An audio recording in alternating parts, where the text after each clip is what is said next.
Okay. The first question that people are going to want to know is, what year was it, and how did you originally end up hooking up with Death Row?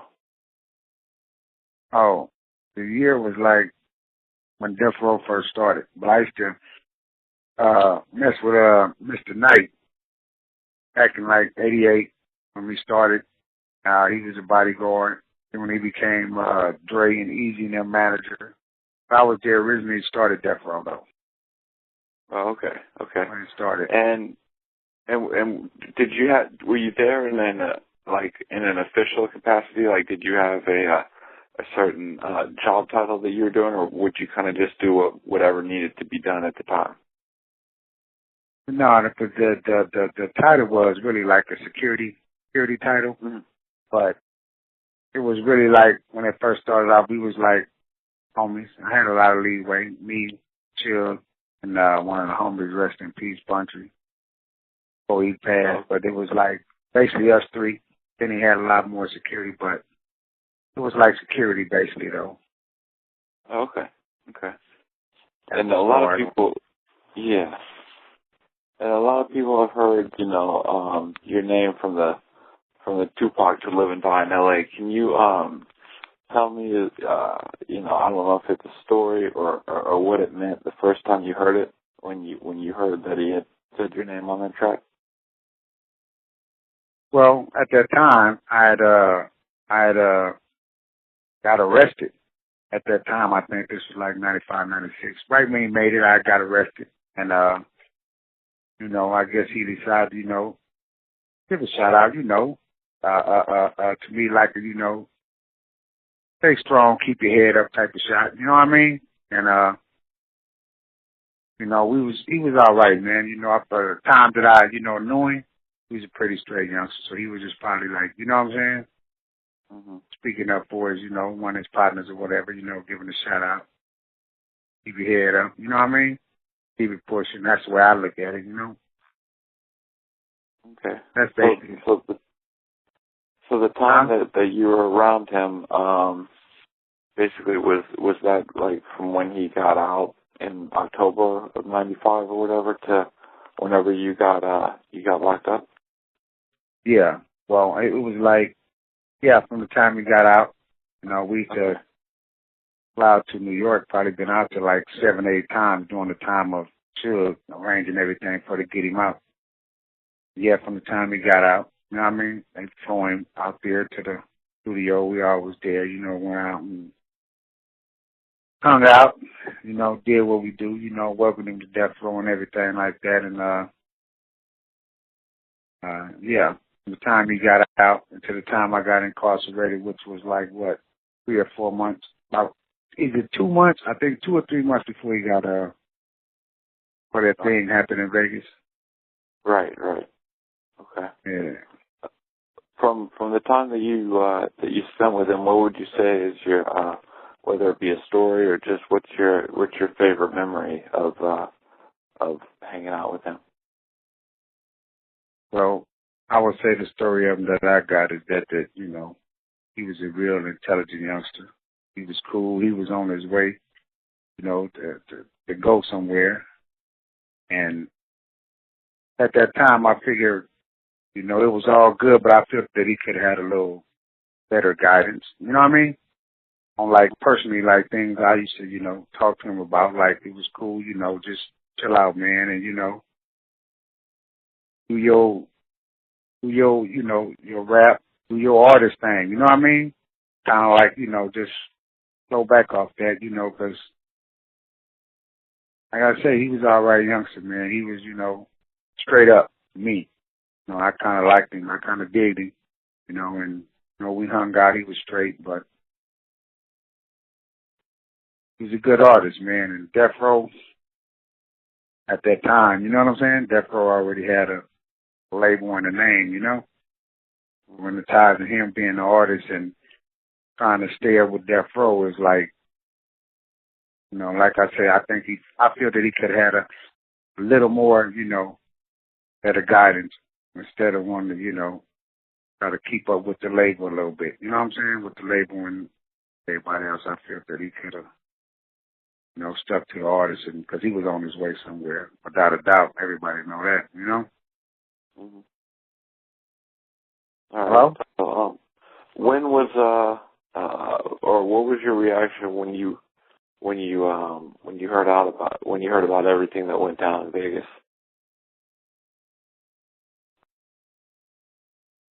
Well, my truthful reaction, it was poor business, man.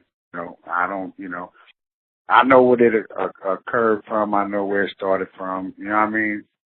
From the mall, stuff with the homies and all that, but it was way on the another level of these dudes beefing with Puffy and them and all that like that, and going to Vegas, they already knew that all these guys was gonna be out there and all of them was gonna be out there, and I don't know, it shouldn't have went that way. You know what I mean? Me personally, I felt that, Pac shouldn't have been out there in the front line and things like that, on the gang members affiliation or whatever. You know what I'm saying? Like I said, he was an artist, but he was still, trying to prove something, and the way that it went down like that, you know what I'm saying? I wasn't there, but I can't buy it. I know me and I know them. You know what I'm saying? That was mostly all of them that was there at the time when the stuff happened. I talked to all of them, and what they told me, I wasn't agreeing with it because, it was different caliber of people, and I was a different, type of person. And I couldn't see it like that because I'm knowing if I was there, I couldn't just, they ain't never went down like that. I don't want to go into too much more details of things like that, but people who know me and know the business, they know what I'm talking about. So I don't know, man. I just felt that, that was a waste on Tupac's part of his life, man, because he was a youngster and there was a person's job to kind of, look over the dude, not to be on no other, you know what I mean? Yeah. Yeah. Okay. So do you feel that his affiliation or attempted affiliation with the gang thing and all that, do you think that was ultimately what ended up happening? I mean, just because there's a lot of people, number one, that want to say Tupac had no affiliation and had no relationship with any sort of gang, but then you have people that also want to say that the guy's alive. There's all these crazy people that have these conspiracy theories. And with you knowing him, I mean, do you feel that he could have done anything differently when he got out of jail that would have kept him still here to this day, by any chance? All right, first let me answer the first part about the affiliation. Tupac represented Thug Life. The only reason why he even spoke and represented MOB, because that's what Death Row label represented. You know what I'm saying? It was Death Row, and the guys that was there in homies was representing the mob, which stands for money over bitches. And that's why he was representing that like that. But it wasn't on the gang sequences though. He never became a gang member when he was with Death Row. He just rolled with Death Row, and Death Row was gang members. Had gang members in there. So by him being on the label and being there, people would automatically think, well, he was affiliated, he was this, he was that. No, he was representing his label and the people that he, hang with. Was him being an actual gang member? No, but if he's representing your label, that goes with a lot of record companies. Whichever record company you with, they might be beefing with somebody else. You might go in not starting like that. But if they don't want you, if you're not riding with them and beefing with them, then, they want to kick you off the label. They don't want you there. It's just some trips that these record labels and all this go on. A person, once they with that label, they want you to carry their beats and everything else along with it. You know what I mean? Mm-hmm. When they stayed on wax, it was cool. But personally, I don't know. I can't really say I'm not a rapper under them sequences. So, no, he never really actually was a gang member. Thug Life is what he pushed, and that's what he was to me. Now, what was the other question you asked? Do you think there's anything that he could have done differently that would have, yeah? I tell you what he could have done differently, and he could have just took it slow. You know, he could have took it slow, and you know, like I say, he was kind of young, and he was still, I guess, in some way trying to prove himself to death row. And I told him this one day. We was in the studio in the back, and I was like, "Hey, man, you know, chill out, man. Do your music thing. Don't be out there too much like that, because I'm like, you know, dudes ain't what it all turned out to be. You know what I mean? And what I was basically saying is that you got to really know a person got your life in their best interest, man. You know what I mean? This is a rap game. This is a music thing. This is your career. So you got to, you know, don't put too much off into it. And I figure if he would have just, you know, came in a little slower, you know what I mean? But came in a little slower, focused a little more, and just was, you know, I don't know, you know, but, you know, Pac was a wild type of dude, though. He was, like I say, he held his own. He was, you know, sharp, wild type of dude, man, and he, you know, he was with the group he was with, or he was with what he was with. You know what I mean? Mm-hmm. And it was like, he could have just slowed up, man. You know, I tried to tell him, but I don't think nobody would have looked out for him in the form and the way that I would have. I mean, because, you know, young dude, I kind of liked it, even, you know, if you can foresee something before it comes, you know what I mean? You pull him up out of it. I mean, so it's a lot of little things you could have did. That's like in Vegas. I was there, he wouldn't have ran across and did nothing to do, even though they was beefing with him. There's other dudes there deal with that. That's somebody, you know, a different type of problem right there. You know what I'm saying? You don't take your artists like that right there and have them. He just could have just did it, took his road slow, man. You know, he was sharp, man, in so many ways, you know? Mm-hmm. In the ways that he wasn't sharp in, that's what somebody should have been there to support him in them ways, you know? And at that time, I was, you know, incarcerated. But things happen fast, you know? So were you actually, the first time you heard To Live and Die in L.A., were you actually incarcerated when you heard that, or had you gotten out for a minute and went and gone back in? Nah, I was incarcerated. Okay. I was incarcerated, yep. I was talking to him on the phone. I talked to him on the phone. I knew he had did it, but I didn't hear it till it actually came out. But yeah, I was locked up. Oh, okay. Okay. So what was your first experience of meeting him? You know, were you present when he ended up first getting out of jail in October '95, or was No, I knew Tupac back when I forget what year it was, when he was doing that Poetic Justice with Janet Jackson, his movie premiere and all that. We went to that, and I used to we used to see him on a few occasions, you know, out there. I knew him before that. You know what I mean? Then, you know, the first time we ever really started kicking it or whatever, is when he got out of jail, when we went, and he got him out of jail, but before then, we kicked it a few times, you know, hung out. But was us ever getting closer or whatever, and Holland is when he actually came to Death Row label. He got out. Okay.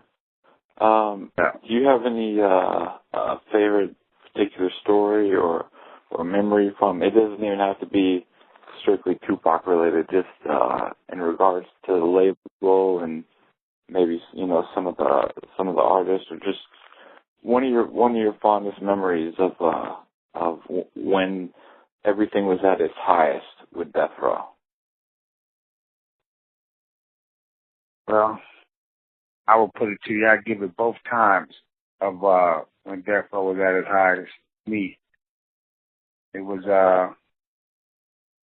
well, from the beginning, but it took off. You know what I'm saying? For us with Dr. Dre and you know, the Snoop and all them. You know, they was all kids at the time, young, but it took off then, and they had a good run, nice good run. So it was good all the way until and when he got Pac out. So was really good. You know, we all had a lot of good experiences. We went a lot of places. You know what I'm saying? We did a lot of things, and it was good. It was really good for me. You know what I mean? Because I was straight in the streets. You know what I mean? Me, I was pretty affiliated. You know what I mean? So there's a lot of things that happened for me that was really good for me and a lot of dudes in my neighborhood. You know what I mean? That really, helped us out in a way, but things just, tending to turn, things shift. But it was a lot of good times, even with Tupac, man. We done been to Hawaii, we done been to Mexico, Cabo. We done had a lot of good times. You know what I'm saying? Party together, hung out together. It was good. Good. Okay. All right. Before we end the interview, is there anything you would like the people listening to this to hear from you? Is there anything you want to say directly to people that are fans of Death Row or fans of Pac that had heard your name throughout the song and different things like that? Is there anything that you wanted to speak on that possibly I didn't ask? Well, I would say about the song, like I said, I would tell people about the song to get the meaning of the song, man. It's right there, man. It's like, basically just, hang in there, If they hear the song, they understand, you know what I mean? And it's like, he was straight. I guess he didn't, I know he didn't want to see me get locked up at that time either, but, things happen. So, only thing I can figure is, that's what I got out of it. You know what I'm saying? He was just like, keep your head up, man. You know what I'm saying? It's all good, Mm-hmm. Got to, keep it pushing. That's where I get it. Mostly all Pac's music got meanings to him, and people just got to, they listen to him. They know he's a poet and everything else is good. You read through the lines, get out of it. That's what I get out of it, Just looking for better days, man, and keep your head up. Everybody that, that know Pac and that wanted to know Pac, he was a good person. I'm good human. He was just like everybody else. You know what I mean? Yeah, coming up in the game, he's been through it, but, sometimes everybody could, be directed a different way and a different person with a different guidance, man. You know what I'm saying? And, sometimes things just get out of hand and slip away from you. I don't really blame nobody. It's just the whole situation, that unfolded the way it did. That, cost these individuals their lives, man. Is getting affiliated with these gang members on a different level when you artists is caught up with these gang members and their crap, because it's all kind of different type of other codes and rules and everything they go by than by artists. And then when you get with them like that, sometimes they didn't really feel that it would really go that serious. And that's the way I see it, and that's what things started to happen, man. And that's why a person wind up losing some good rappers, Biggie and Pop, and a lot of other people that was affiliated in the whole, you know what I'm saying, Afro East Coast thing, you know what I'm saying? Mm-hmm. But kind of glad it's over with. Glad, hate that they're gone. But, you got to move on, and that's why I say you got to live and learn, man. Got to live and learn. Hope artists today take that into a heed, man, You're out there and you want to be a part of something, man. You got to be a part of something to try to make it good. And sometimes things get out of hand. They got to know when to hold them and when to fold them, Mm-hmm. You got to be real, man, but you got to be real to yourself. Everything else can be a disguise. You're an artist, you're a rapper, everybody ain't, living in the streets like that. That's what you're going to become an artist, man. Try to back up off the streets if you really want to do something. Because there ain't nothing going to happen there but death or incarceration, man. That's what I see. But my stand is death row, and I wasn't an artist, but I was there in it, and I seen a lot go on, I'm glad to see Snoop made it through the struggle. Daz, you know what I'm saying? Corrupt. There's a lot of them that still, you know, went through their shaky waters. You know, Dr. Dre. You know what I'm saying? Dr. Dre was a good dude. You know what I mean? And you know, this things go on. I'm, you know, kind of glad that they made it, man. You know what I'm saying? Because it was a tightrope and things get to where it get. But it's all good, you know. I give them balls up, you know. Certain artists, you know, that we did start the, you know, Death Row family off with. They all know who they are. You know what I'm saying? And I was just giving ups to them. You know what I'm saying? Playing the Snoop, and I seen he made it. I know it was a hard road for him, though. When it first started, I know they all was kids and they was young, but, you know, strong survive, man. And that's the way it's got to be, you know? But I was just giving shouts out to them. They know who it is. You know it's their boy Big Rock. All good. No? Okay. But, yeah, that's so it, man. You know? Huh? With Daz and Snoop and all them being on the other side, was there ever any problems with people from the streets or whatever that may have been affiliated with the mob and all that, or was if you were Death Row, everybody was down together back in the day? What do you mean? Saying was like the rappers or artists affiliated with them? I mean, right. With the mob? Yeah, with like Snoop and Daz and them kind of, you know, representing, you know, a lot of Crip gangs and stuff like that. Were the other people like yourself up at Death Row? Did you was it all just love because they were, you know, they were signed to Death Row and everything was cool, or was it kind of cliquish, meaning that, you know, a lot of people affiliated with different gangs hung with, you know, the artists that were up at Death Row that were representing or hanging around that certain type of gang? No, it wasn't really like that. You know, they represented Dog Pound. They was Long Beach. They was LBCs. That's what they rapped. That was on their record. That's what they did. And for us in our position, it was to kind of like look out for them dudes. So when they went to concerts and tours and everything like that, like I say, most of Death Row security was mobs. You know what I'm saying? Mobs and Bruce Parks and, you know what I mean? A couple of, you know, hams, but nah, the artists, all artists there, they was who they say they was, that's what they was. That's what they rapped and that's what went on. And then, you know, you had the security dudes was mob, but that was their job to still kind of look out for dudes. And so it really, up in the Death Row family, it wasn't really on no gang banging tips. Some stuff might happen, you know, when they go out and do shows from different, you know what I'm saying, crowds or whatever, in clubs or whatever you did, because you can't control that. But in the Death Row family, no, it wasn't really no gang affiliation like that. Gang banging, I would say.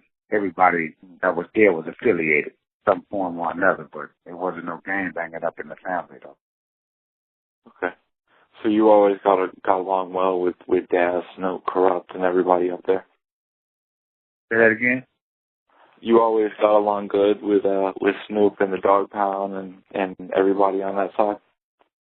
Yeah. Snoop, Daz, Dre, all of them, other artists that they would bring in. Yeah, I got along pretty straight with them. I mean, they know what type of style I was, you know what I'm saying? We done got and did things, you know. They know when things is about business or we just, you know, hanging out.